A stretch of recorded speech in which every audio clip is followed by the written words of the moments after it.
말씀은 요한복음 2장 1절로 11절까지 말씀입니다.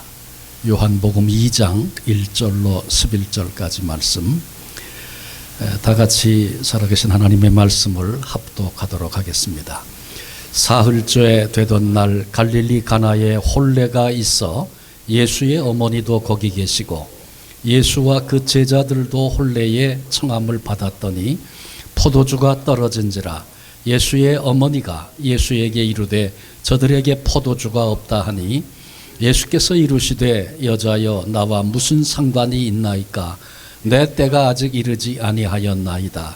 그의 어머니가 하인들에게 이르되 너희에게 무슨 말씀을 하시든지 그대로 하라 하니라. 거기에 유대인의 정결 예식을 따라 두세 통 드는 도랑아리 6이 놓였는지라. 예수께서 그들에게 이르시되 항아리에 물을 채우라 하신즉 아귀까지 채우니 이제는 떠서 연회장에게 갖다 주라 하심에 갖다 주었더니 연회장은 물로 된 포도주를 맛보고도 어디서 났는지 알지 못하되 물 떠온 하인들은 알더라. 연회장이 신랑을 불러 말하되 사람마다 먼저 좋은 포도주를 내고 취한 후에 낮은 것을 내거늘 그대는 지금까지 좋은 포도주를 두었도다 하니라. 예수께서 이 첫 표적을 갈릴리 가나에서 행하여 그의 영광을 나타내심에 제자들이 그를 믿으니라. 아멘. 잔치집은 기쁨과 즐거움이 넘치는 곳입니다. 성경에는 잔치집 이야기가 많이 나옵니다. 누가복음 14장에는 어떤 사람이 큰 잔치를 배설하고 많은 사람을 청했는데 정작 와야 할 시간에 나는 소를 샀소, 나는 밭을 샀기 때문에 가봐야 하고 여러 가지 핑계를 대고 사양하고 거절하는 이야기가 나옵니다. 누가복음 15장에는 죄인이 회개하고 돌아왔을 때 잔치를 배설하는 즐거운 기쁜 이야기가 나옵니다. 잃은 양의 비유, 잃은 은전, 잃었다 다시 찾은 은전의 비유, 그리고 집을 떠났던 탕자가 돌아오는 탕자의 비유, 그들이 찾고 돌아왔을 때 큰 잔치를 베풀고 그 기쁨을 함께 나눴던 잔치에 대한 이야기가 나오지요. 또 누가복음 9장 15절에 보면 바리새인들이 예수님께 당신의 제자들은 왜 금식하지 않느냐 이렇게 도전했을 때 혼인집 손님들은 신랑이 함께 있을 동안에 슬퍼하지 않는다. 그러나 신랑을 빼앗길 날이 오리니 그때에는 금식하리라. 주님이 걸어가실 그 길에 대해서 말씀하시고 주님이 함께 계실 때 주님과 동행하고 있는 그 자리는 혼인집과 같은 기쁨이 있는 곳이라고 말씀하셨습니다. 마태복음 25장에 보면 예수님의 재림에 대한 이야기가 나오는데 거기서 주님을 영접하고 주님이 베푸는 그 잔치에 참여하는 일이 복되다고 말씀하셨습니다. 열 처녀의 비유, 달란트의 비유, 양과 염소의 비유, 그래서 영벌과 영생에 대한 이야기를 말씀하시면서 그 잔치에 참여하는 자가 복되다 말씀하셨죠. 계시록 19장 9절에도 보면 영원 천국에서 어린 양의 혼인잔치에 청함을 받은 이들이 복이 있다, 그렇게 말씀하시는 음성을 우리가 듣게 됩니다. 오늘 본문에도 잔치 이야기가 나오죠. 이 이야기는 갈릴리 가나에서 되어진 일입니다. 예수님께서 행하신 첫 번째 표적이라고 하는 것은 사인입니다. 단순한 기적이 아니고 그 기적을 통해서 예수께서 그리스도 되심을, 메시아 되심을 나타내시는 그런 사건이었다, 그런 얘기죠. 그래서 물로 포도주를 만든 이 사건이 첫 번째 표적이 되었다, 그렇게 본문이 기록하고 있습니다. 그리고 그 배경은 우리가 잘 아는 것처럼 바로 혼인 잔치집에서 되어진 일입니다. 오늘 이 아침 잔치집을 통해서 교회에 주시는 교훈을 함께 살피며 은혜를 나누고자 합니다.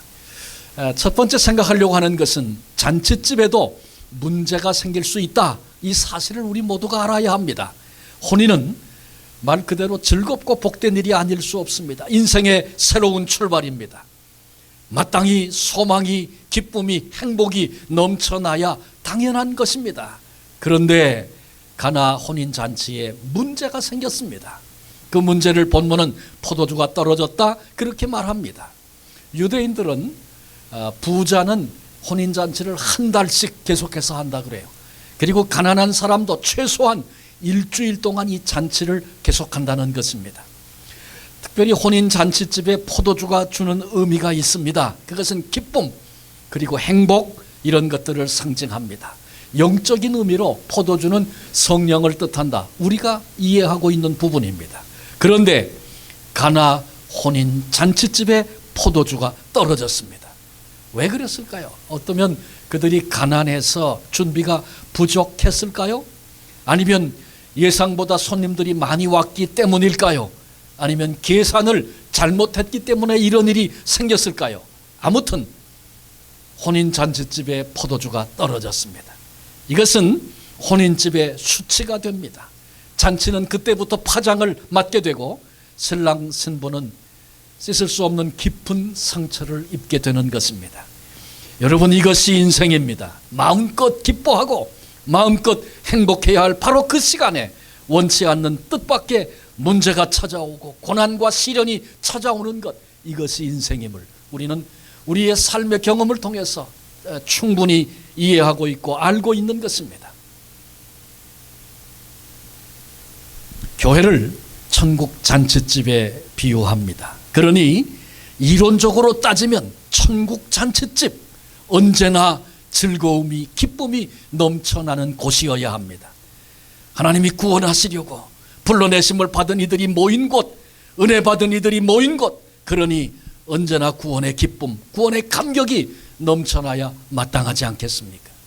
그런데 가나 혼인 잔치집에 위기가 찾아왔듯이 잔치집 같은 교회에도 뜻밖의 아픔이나 고통, 문제 찾아올 수 있습니다.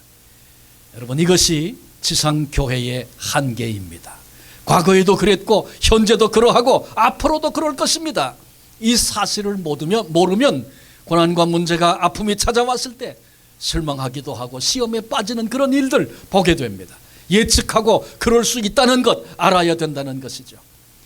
그러나 정작 문제는 찾아온 고난, 아픔 그 자체가 아닙니다. 그게 얼마나 컸느냐, 얼마나 굉장한 일이었느냐, 그런 게 문제가 아니고 정작 문제는 찾아온 이 같은 고난을, 이 같은 아픔을 어떻게 해결하고 극복할 것인가, 이것이 문제입니다. 두 번째로 생각하려고 하는 것은 마리아와 하인들을 통해서 배워야 한다는 것입니다. 잔치집에 청함을 받은 대부분의 사람들은 신랑 신부 축하하는 것 첫 번째 이유겠죠. 그 다음에 두 번째 이유는 즐기려고 하는 것입니다. 특히 어려운 시절일수록 그와 같은 현상은 아주 더 분명합니다. 그래서 아주 옛날에 어려울 때 잔치가 벌어지면 가족들 다 끌고 애들까지 다 끌고 가서 이때 한번 배부르게 먹어보자, 그런 것 우리가 아마 이렇게 미루어서 생각해 볼 수 있을 것입니다. 그런 경험들이 있으시죠. 그런데 마리아는 초청을 받은, 청함을 받은 사람입니다. 그러니 축하도 하고 즐기기도 해야 마땅한 것인데 마리아에게는 섬기려고 하는 주인의식이 있었습니다. 그래서 잔치집에 문제가 생겼을 때 그 누구보다 아주 민감하게, 예민하게 그 문제를 인식하고 그 문제를 예수님께 고했습니다. 잔치집 같은 교회 내에도 두 종류의 사람들이 있습니다. 첫 번째 종류의 사람은 즐기려는 사람입니다. 즐기려 한다, 그 말은 조금 이상할 수 있지만 내 필요를 충족하는 것, 그것에 관심을 갖습니다. 그래서 언제든지 내가 은혜를 받아야 되고 내가 만족해야 되고 나를 중심으로 생각합니다. 이런 사람은 영원한 손님입니다. 주님의 역사에 동참할 수 없습니다. 반면에 마리아처럼 주인의식을 가진 사람이 잔치집 같은 교회에도 있습니다. 주인의식이라는 말은 주인 노릇이라는 말과는 다릅니다. 교회 안에 내가 주인인 것처럼 주인 노릇하는 사람들이 얼마든지 있을 수 있죠. 그런데 주인의식은 우리 집에 손님이 왔을 때, 소중한 손님이 왔을 때 주인은 어떻게 합니까? 자기 과시하고 있으면 그건 잘못된 주인이죠. 손님의 필요가 뭔가 살피고 문제가 생기면 대처하고 여기서 내가 해야 할 역할이 뭔지를 정확하게 알고 그 일을 감당하는 사람이 주인의식을 가진 사람입니다. 필요한 일을 찾아서 섬기려는 사람, 바로 교회 안에 그런 사람들이 주님의 역사에 붙들려 쓰임을 받는 것입니다. 마리아는 주인의식을 가지고 있었기 때문에 문제를 금방 알았습니다. 그리고 그 문제를 누구에게 아뢰었습니까? 주님께 아뢰었습니다. 저들에게 포도주가 없다. 이 잔치집에 지금 큰 문제가 생겼어. 그런데 예수님이 뜻밖의 대답을 하십니다. 여자여, 나와 무슨 상관이 있나이까? 내 때가 아직 이르지 아니하였나이다. 여기 여자여라고 하는 호칭은 헬라어의 귀나이라고 하는 그런 단어인데 존칭을 쓸 때 사용하는 것입니다. 자기 어머니를 향해서 여자여, 이게 좀 무례하지 않나, 이렇게 한글 번역을 통해서 이해하기 쉬운데 그렇지 않다는 것이죠. 나와 무슨 상관이 있나이까? 이 말은 당신이 내게 대하여 무슨 권한이 있습니까? 이런 질문입니다. 예수님은 모친 마리아의 감독 아래 있는 사람이 있는 분이 아니라 하나님의 주권 아래 있음을 주님께서 분명히 말씀하셨습니다. 그러나 이런 의미들을 모른다 할지라도 한마디로 얘기하면 마리아가 간청한, 요청한 그 사실을 예수님께서 거절하셨습니다. 이때 예수님이 거절하신 바로 그때 마리아의 모습은 참으로 귀했습니다. 느낌이나 기분으로 반응하지 않았습니다. 내가 내게 언제 이런 부탁을 한 적이 있더냐? 내가 나를 위해서 이러는 줄 아느냐? 아니다.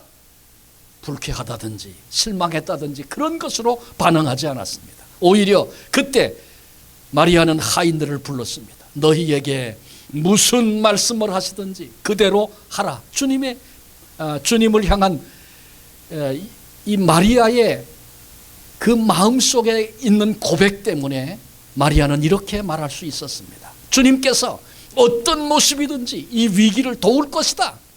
절대 믿음, 그리고 그대로 해라. 절대 순종으로 마리아가 지금 반응하고 있습니다. 우리도 이런 것을 마리아를 통해서 배워야 할 것입니다. 동시에 하인들을 통해서 배워야 할 점도 있습니다. 예수님께서 하인들에게 항아리에 물을 채우라 그렇게 말씀하셨어요. 거기는 돌 항아리 6이 있는데 결례를 따라 정결 예식을 행하는 것입니다. 귀가시 손님이 왔을 때 식사 전에 손과 발을 씻는 물입니다. 그 물이 더러운 물은 아닙니다. 깨끗한 물입니다. 그러나 그런 정결 예식에 쓰던 그런 돌 항아리의 물이었습니다. 잔치집 하인들, 다른 때도 하인들은 분주하고 일이 많기 마련이죠. 더군다나 지금 잔치집에서 하인들의 역할, 대단히 분주한 사람들입니다. 더군다나 지금 큰 문제가 생겨서 손님들은 몰라도 일하는 하인들은 알아요. 포도주가 떨어졌어요. 전전긍긍하고 있습니다. 이것 때문에 닥쳐올 파국, 긴장감, 어떻게든지 잘 마무리해야 할 책임이 있는 사람들입니다. 그런데 바로 그런 시간에 예수님이 하인들에게 말씀하셨습니다. 항아리에 물을 채우라. 이 말씀을 들은 하인들이 묵묵히 말없이 돌항아리 아귀까지 끝까지 온전히 물을 채웠습니다. 우리 인간은요, 한 가지 문제에 집중하다 보면 다른 것을 볼 수 없고 다른 이야기를 들을 수 없는 그런 약점을 가진 존재가 우리 인간입니다. 하인들 지금 파장 직전입니다. 근심 걱정 가득합니다. 그런데 이때 예수님의 뜻밖의 명령 여러분 들렸겠습니까? 우리가 지금 한가하게 돌 항아리에 물이나 채울 그런 시간 없습니다. 이것이 지금 상황을 살펴보면 하인들의 반응이어야 마땅하지 않겠습니까? 그런데 놀랍게도 하인들은 예수님의 말씀에 기꺼이 순종했습니다. 끝까지 순종했습니다. 마땅히 배워야 합니다. 주께서 무엇라 말씀하시든지 그대로 하라. 결코 쉽지 않은 요청이고 도전이었습니다. 내 생각, 내 방식, 지금 내가 문제로 여기는 것, 이런 것들이 너무 커서 주님의 음성이 들리지 않는 아니 주님의 음성을 들으려고 하지 않는, 주님의 말씀대로 행하려고 하지 않는 그런 것들이 우리 인생의 비극이라는 사실을 알아야 합니다. 물을 9가지 채웠더니 예수님께서 하인들에게 또 말씀하셨죠. 이제는 떠서 연회장에게 갖다 주어라. 여러분, 돌 항아리에 가득 채운 물을 떠서 연회장에게 갖다 준다. 염려에 빠진 연회장을 더욱 난처하게 만드는 일이 아니겠습니까? 그런데 하인들은 예수님의 말씀에 아무런 이의를 제기하지 않았어요. 아무런 토를 달지 않았어요. 그리고 끝까지, 마지막까지 그 말씀에 순종했습니다. 만일 이때 하인들이 내 생각, 내 얘기를 늘어놓기 시작한다면, 지금 물이 무슨 필요합니까? 이걸 왜 떠다 줍니까? 만약에 자기들 생각을 늘어놓기 시작했다면 주님의 음성은 들리지 않았을 것입니다. 말씀대로 행하는 일, 전혀 불가능한 일이었을 것입니다. 그런데 하인들은 무슨 말씀을 하시든지 그대로 행했습니다. 주님께는 계획이 있으시다 신뢰하고, 그리고 끝까지 순종했던 아름다움이 그들에게 있었습니다. 어떤 상황, 어떤 경우라도 주님의 명령에 귀를 기울이고 순종하고 행하는 그 사람은 복된 사람입니다. 여기서 우리는 나의 모습 돌아다 봐야 되겠죠. 나는 어떤 사람인가? 주님이 지금 뭐라고 말씀하시는가 듣기 위해 귀를 기울이고 있는 사람인가? 아니 주님이 말씀만 하시면 그대로 행하려고 기다리고 있는 사람인가? 지금 떨어진 주님의 말씀 앞에 내 생각, 내 의견, 내 주장 토를 달지 아니하고 그 말씀 그대로 순종하며 따라가는 사람인가? 우리의 모습을 돌아다 봐야 합니다. 말씀드린 것처럼 마리아는, 그리고 여기 일하고 있는 하인들은 절대 믿음, 절대 순종으로 예수님의 능력의 손길을 경험하게 됩니다. 우리도 그래야 된다, 그 말씀이죠. 우리도 이 도전 앞에 동일한 가슴으로 일어나야 한다, 그 말씀이죠.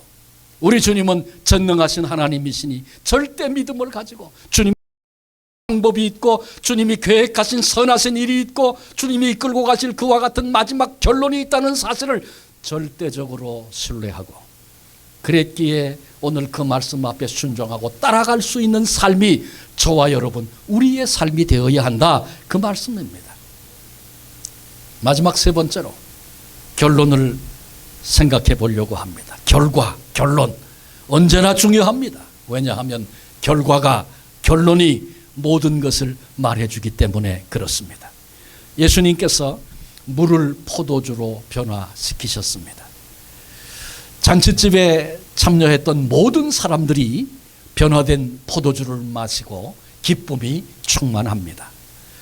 잔치를 총진행하는 연회장이, 그는 경험이 많은 노련한 사람이었습니다. 그가 했던 말이 있죠. 사람마다 먼저 좋은 포도주를 내고 취한 후에 낮은 것을 내거늘 그대는 지금까지 좋은 포도주를 두었도다. 포도주가 떨어져 마음에 근심했는데 알고 보니 더 좋은 포도주가 있었네. 신랑을 불러서 그 상황을 그렇게 지금 말하고 있습니다. 연회장 스스로가 주님이 물로 포도주를 바꾸신 바로 그 포도주를 마셔보고 감탄하고 있는 것입니다. 여러분, 절대 믿음, 절대 순종의 결과입니다. 절대 믿음, 절대 순종의 결과는 처음보다 나중이 더 좋아지는 것입니다.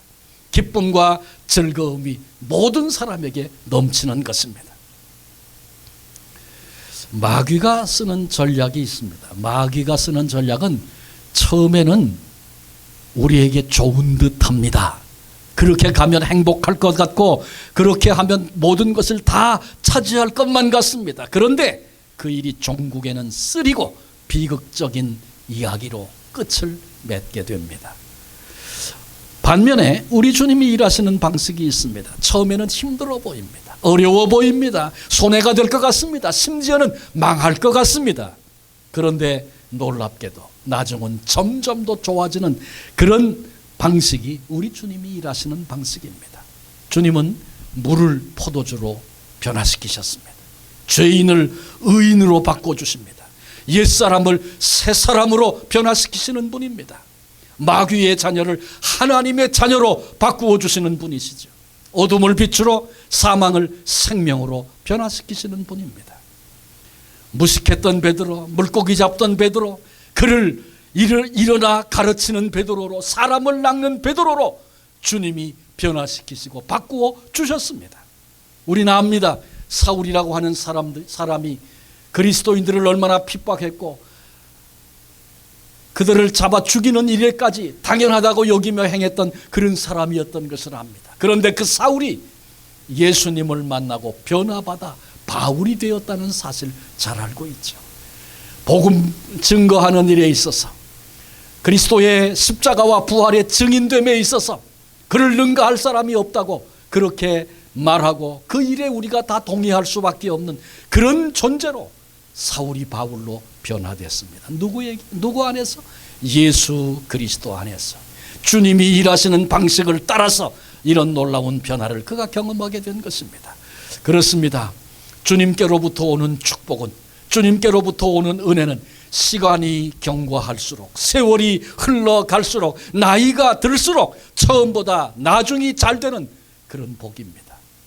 여러분, 이 같은 복을 받아 누리는 비결이 뭐라고요? 본문은 우리에게 절대 믿음, 절대 순종이라고 가르쳐주고 있습니다. 우린 가나 혼인잔치에 예수님이 행하신 첫 이적을 살펴봤습니다. 첫 이적이라는 말은 예수님이 메시아 되심에 대한 표적, 사인. 그래서 사람들이 거기에 있던 그 일을 지켜봤던 그 내용을 알고 있는 이들이 이분이 메시아가 확실하구나, 맞는구나, 그런 표적이 되셨다. 그리고 이 일을 통해서 본문은 예수님의 영광이 나타났다, 그렇게 말씀했고, 이 사건, 이 일 때문에 제자들이 예수를 믿으니라. 지금까지 믿고 따랐죠. 그래서 여기 있는 것이죠. 주님의 제자가 되었죠. 그런데 그 믿음이 더 커지고 돈독해지고 흔들림이 없는 믿음의 사람이 되었다, 그렇게 본문이 말씀하고 있습니다. 조금 더 생각해 보십시다. 여러분, 지금 이 잔치집, 그리고 물이 포도주가 되어져서 위기가 기회가 되고 축복의 은총의 시간이 되어져서 함께 즐거워하게 된 이 현장에서 가장 큰 기쁨, 가장 큰 감격을 누린 사람은 누굴까요? 모든 사람이 몰랐습니다. 그냥 좋은 포도주가 있어서 즐거웠을 뿐이지, 거기 신랑 신부가 있어서 즐거웠을 뿐이지, 어떻게 이 역사가 일어났는지, 어떻게 이런 일이 진행됐는지 아무도 몰랐습니다. 심지어 연회장도 몰랐고요, 신랑 신부도, 그 잔치의 혼주도 몰랐습니다. 무슨 영문인지, 어떤 이유 때문에 이런 일들이 전개됐는지, 이 역사가 일어났는지 몰랐습니다. 그런데 누가 알았어요? 마리아, 그리고 물떠온 하인들, 그들은 알았습니다. 마리아, 예수님의 모친이죠. 아이를 잉태했을 때 있을 수 없는 일이 벌어졌어요. 남자를 알지 못하는데 아이가 잉태됐다는 소식을 들었어요. 정혼한 사람이 있는 자로 신랑이 아닌 다른 사람의 아이를 가졌다 그러면 돌에 맞아 죽습니다. 수치스러운 죽음이 그 당시에 당연한 일이었습니다. 왜 그 마음의 근심이, 갈등이 없었겠습니까? 그러나 그때 마리아가 주의 계집종이 오니 주의 뜻이 이루어지기를 원합니다. 나의 존재가 계집종인데 주인이 원하시는 대로 쓰시옵소서, 그런 고백을 마리아가 한 것이죠.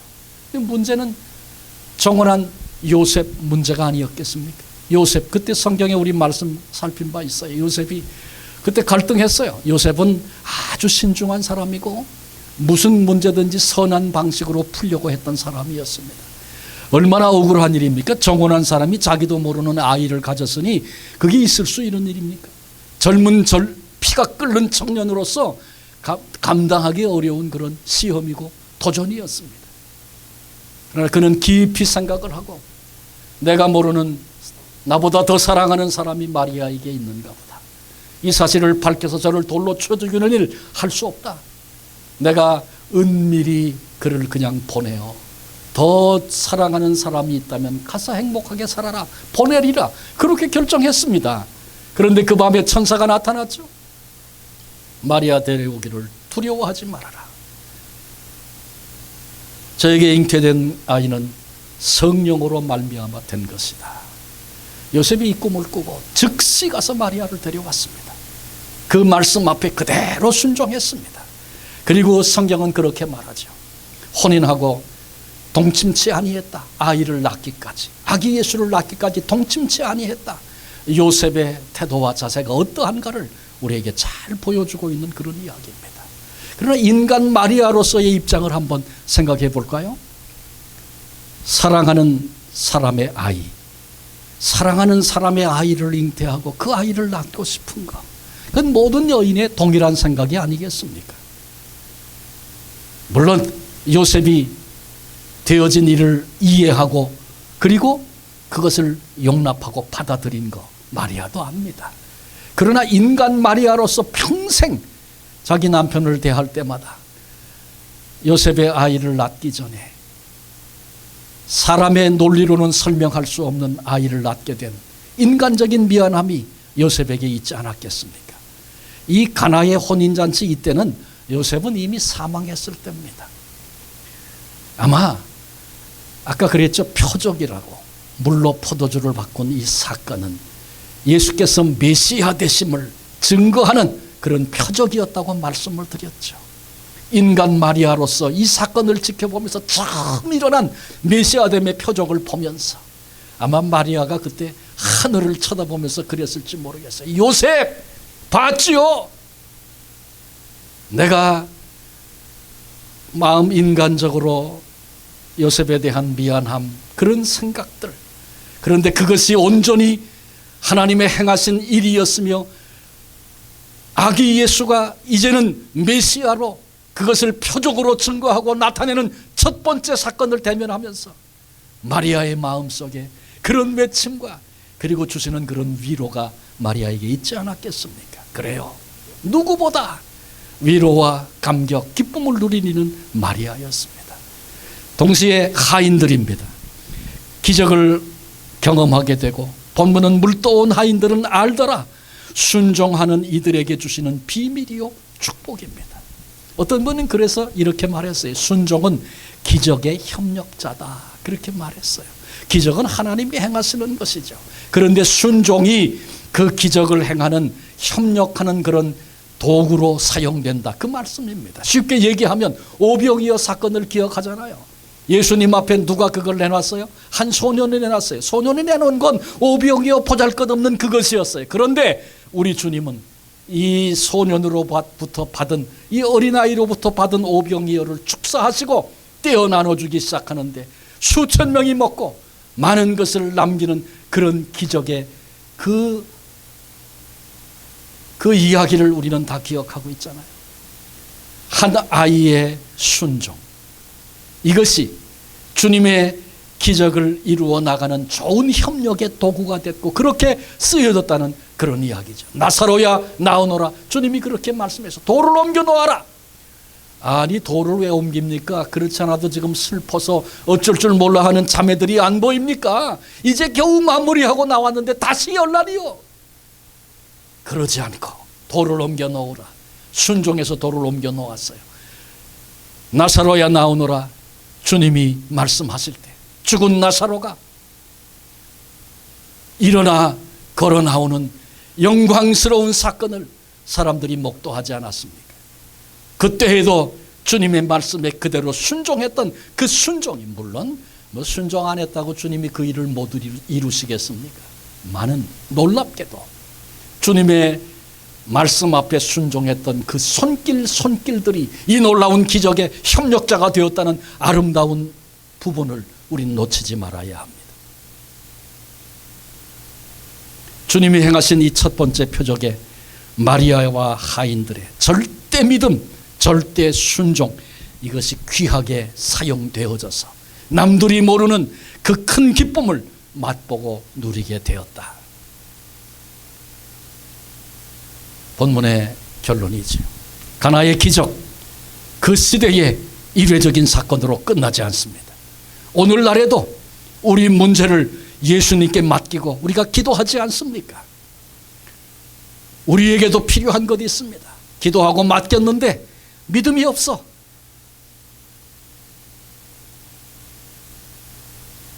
절대 믿음, 기도하고 맡기면서 우리 주님이 반드시 영광을 드러내신다.